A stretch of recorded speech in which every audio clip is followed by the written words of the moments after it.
Welcome back. I'm here today with Bibb County School District Superintendent, Dr. Dan Sims. Dr. Sims, thank you for being here today. It's great to be here. Thank you so much. I'm glad. We have to talk about something.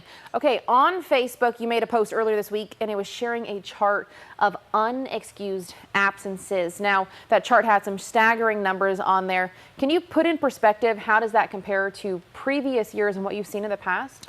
Yes, so we've seen a continued trend of unexcused absences. We average above 90% of our students showing up to school every day.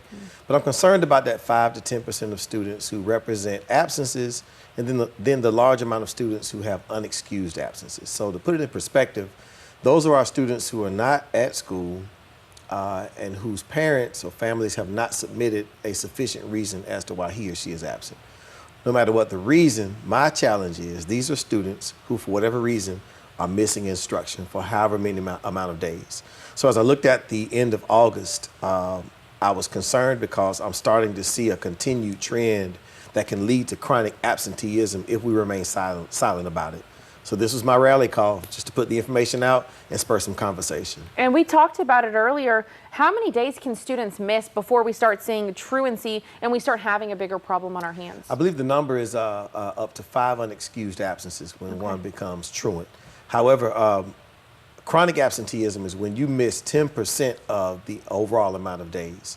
So for any set of days, you take 10% of that. If you're at that space, that's when you become chronically absent. And if that trend continues over the course of time, of course, it just builds upon itself and will end up being a significant amount of time being missed. All right, so trying to get a hold of that now. Now, are you noticing that other school districts are having this problem, or is it just Bibb County? What's going on? Honestly, chronic absenteeism is a nationwide issue. If you look at other major news networks, they talk about it on a national level. So it's not just limited to Bibb County. And we share some of the same data, and we're just struggling to try to figure out how is it that we get people to realize, if this is the case, how important it is for a student to be at school every single day. Now, the good part about it being not just our issue is that we're able to engage with each other and perhaps collaborate to find some unique solutions to an ever-growing problem. That's right, and you do need that collaboration. Now, you've been superintendent here in Macon Bibb since 2022 at the Bibb County School District, so it's been 2 years so far. What are you hearing from families who are struggling with attendance? What's the feedback like? So I hear challenges in terms of transportation. Sometimes there are siblings who need to care for other siblings.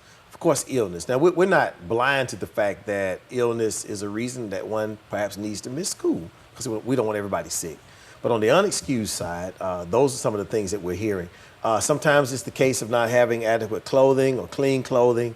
There are various reasons that we hear. And my concern right now is addressing those reasons that are unexcused and just hoping that this rally call gets people to dig deep and think better about how we can make sure that we ensure that attendance at school is a priority. On the other side, I'm hearing from parents, just in general, that they feel like parents can and should do better in this space. So it's been a lot of sentiment in that area. That's right, and that is a lot of feedback. Now, lastly, what age group are you noticing struggle with attendance? Is there a specific age group we need to be focused on even more? Yeah, so it tends to be the earlier ages, because those are the ones who really have to depend upon an adult to get to school. Once you get to middle school, high school, you develop a higher sense of responsibility, and you're given more responsibility to get to school. Those are the ones that we're most concerned about. And the greater concern in that space is that these are the ones where we're trying to teach them how to read and give them those strong fundamental skills so that they can thrive for the rest of their school career. And if they get behind, it'll just set them off course for the rest of their life. And we want to reverse that course as best as possible. All right, well, thank you for that. Now, we'll have those graphics so you can see them on our website, 41nbc.com. I think it's important to remember we are trying to get ahead of the problem before it escalates, like Dr. Sims says. So make sure you get those kiddos to school. There are resources through the Bibb County School District. We'll have those as well. Again, thank you so much for being here today. Great to be here.